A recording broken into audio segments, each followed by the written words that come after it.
Hello dear students, welcome to my channel Jiya tutorial.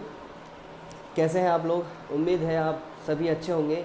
और जैसा कि मैं सॉल्यूशंस बनाता हूँ मैथ्स, फिज़िक्स और केमिस्ट्री से रिलेटेड, क्लास 9th-10th से शुरुआत करी है मैंने।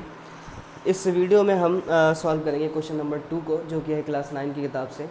एक्सरसाइज है 4.1 और चैप्टर का नाम है लीनियर इक्वेशन इन 2 वेरिएबल्स। ठीक है, तो क्वेश्चन नंबर 2 में जो है हमें इन सारी वैल्यूज़ को 6 पार्ट्स हैं इसके अंदर, 6 parts are there and we have to express each of the parts in the form ax plus B Y plus C. ठीक है, and then we also have to indicate the value of A B C. ठीक है, तो इसमें क्या है ना, सबसे पहले हम क्या करेंगे, इस तरह के सवाल को करने के लिए पहले हम स्टैंडर्ड इक्वेशन में लेके जाएंगे, मतलब कंपेयर करेंगे। उसके बाद हम बताएंगे कि what will be the value of A B C. तो पहले पार्ट को अगर मैं देखूं, पहला पार्ट जो है यहाँ लिख लेता हूँ, ये है 2x plus 3y equal to 9.35 बार। तो पहला part 2x plus 3y equal to 9.35 बार। ठीक है, अब क्या है, ये देखिए यहाँ पर जो है, अगर मैं इसको इससे कंपेयर करूँगा ना, तो यहाँ पे क्या है, इक्वल टू के सारी की सारी जितनी वैल्यूज़ हैं इक्वल टू के इधर की तरफ हैं। तो मैं क्या करूँगा, इक्वल टू के इधर ये जो मेरा कांस्टेंट है, मैं इसको ट्रांसपोज करूँगा लेफ़्ट साइड में। तो क्या है, ये पॉजिटिव है तो ये इधर आके नेगेटिव हो जाएगा, इक्वल टू ज़ीरो। ठीक है, अगेन अब तो मैं इसको फॉर्म कर चुका हूँ, एक्सप्रेस कर चुका हूँ स्टैंडर्ड इक्वेशन में। जब मैं इसको कंपेयर करूँगा ना इसके साथ, तो मुझे पता चलेगा ax और 2x, तो यहाँ से a की वैल्यू पता चलेगी और b की वैल्यू यहाँ से by इक्वल टू 3y, तो यहाँ से b की वैल्यू पता चल जाएगी जो कि है 3।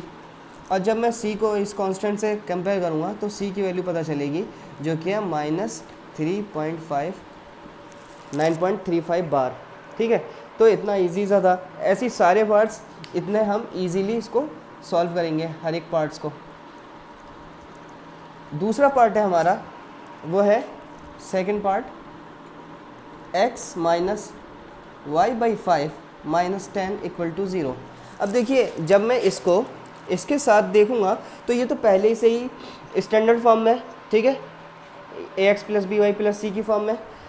अब मुझे क्या करना है, अब मुझे ए बी सी की वैल्यू को इंडिकेट करने के लिए इससे कंपेयर करना पड़ेगा।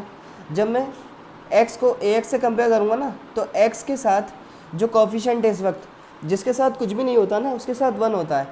तो इसका मतलब a की वैल्यू जो है वो हो गई 1।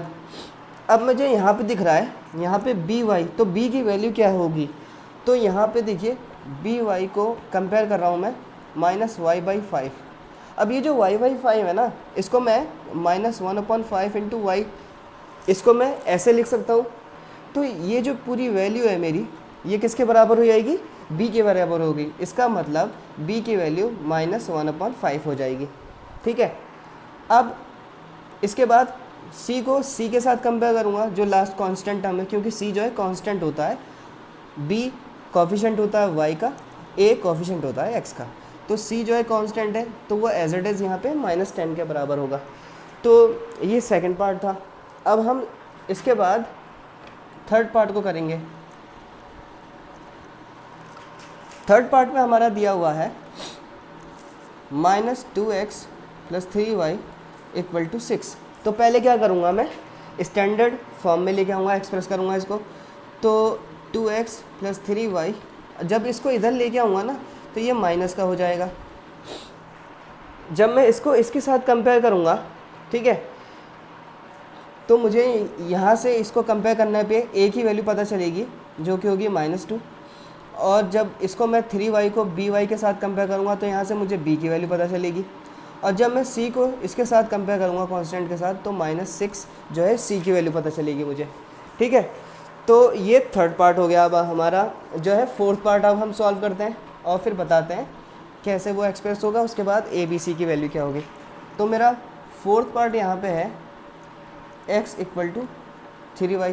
ठीक है, तो मैं क्या करूँगा, सबसे पहले 3y को इधर की तरफ लेके आऊँगा x के पास, तो ये प्लस से माइनस में हो जाएगा, इक्वल टू बचेगा 0। और फर्दर क्योंकि यहाँ पे तो c की वैल्यू है ही नहीं, तो मैं क्या लिख सकता हूँ यहाँ पे 0.c, डॉट का मतलब होता है कि 0 जो है c के साथ मल्टीप्लिकेशन में है। तो ये हो गया express ax plus B Y plus C के फॉर्म में। अब जब मैं इसको इसके साथ कंपेयर करूँगा तो मैं बता पाऊँगा a की वैल्यू 1 है, b की वैल्यू -3 है और c की वैल्यू 0 है। तो इस तरीके से ये हमारा फोर्थ पार्ट हो गया। अब इसके बाद अगर मैं देखूँ फिफ्थ पार्ट को, तो फिफ्थ पार्ट में हमारा है 2x = -5y। तो पहले क्या करूँगा, मैं इस 5y को ट्रांसपोज करके ले जाऊँगा लेफ़्ट में, तो ये माइनस का है तो ये हो जाएगा प्लस में = 0। ठीक है, अब क्या है 2x + 5y, क्योंकि यहाँ पे c की वैल्यू नहीं है तो मैं c को 0.c लिख सकता हूँ। 0.c का मतलब है 0 मल्टीप्लाई है c के साथ। जब मैं इसको इस स्टैंडर्ड फॉर्म के साथ कंपेयर करूँगा तो मुझे a की वैल्यू पता चलेगी, b की वैल्यू पता चलेगी और c की वैल्यू पता चलेगी। ये हुआ हमारा फिफ्थ पार्ट। अब मैं लास्ट पार्ट सॉल्व करूँगा जो कि है यहाँ पे ये एज इट इज़ लिखा हुआ है, ठीक है, =2। अब देखिए ये पहली से ही है, मगर यहाँ पे क्या दिख रहा है हमें, इस सिक्स्थ पार्ट के अंदर हमारी b की वैल्यू नहीं है यहाँ पे। तो जो वैल्यू होती नहीं है उसको हम कैसे लिखते हैं, उसको हम 0.y लिखते हैं। जैसे c की वैल्यू नहीं थी तो हमने 0.c लिखा था, इसी तरीके से +2 यानी जो है वो एज इट इज़ लिखा जाएगा। अब मैं जब इसको कंपेयर करूँगा ax + by + c के साथ तो मुझे पता चलेगी a की वैल्यू जो है 3 है, b की वैल्यू 0 है और c की वैल्यू जो है 2 है। तो इस तरीके से हमारा क्वेश्चन नंबर 2 होता है। फिर हम अब इससे आगे जो भी एक्सरसाइज होगी और जो भी एग्ज़ाम्पल होंगी वो सब के सब मैं सॉल्व करूँगा और प्रॉपरली उसको समझाने की कोशिश करूँगा जितना पॉसिबल हो सके अच्छे से। और इसके अलावा अगर मेरी जो समझाने की कैपेबिलिटी है आपको कैसे लग रही है, आपको ये वीडियो समझ में आई, ये क्वेश्चन जो है आपको समझ में आ रहा है, तो प्लीज़ कमेंट करके ज़रूर बताइएगा। और ये भी बताइएगा कि अगर कोई डाउट हो तो वो भी प्लीज़ कमेंट करके बताएं। इसके अलावा इससे रिलेटेड या इस क्लास से रिलेटेड जो भी सवाल हो तो please let me know in the comment below. तो इसके बाद हम जो हैं अगले एग्ज़ाम्पल या एक्सरसाइज को देखेंगे। तब तक के लिए शुक्रिया।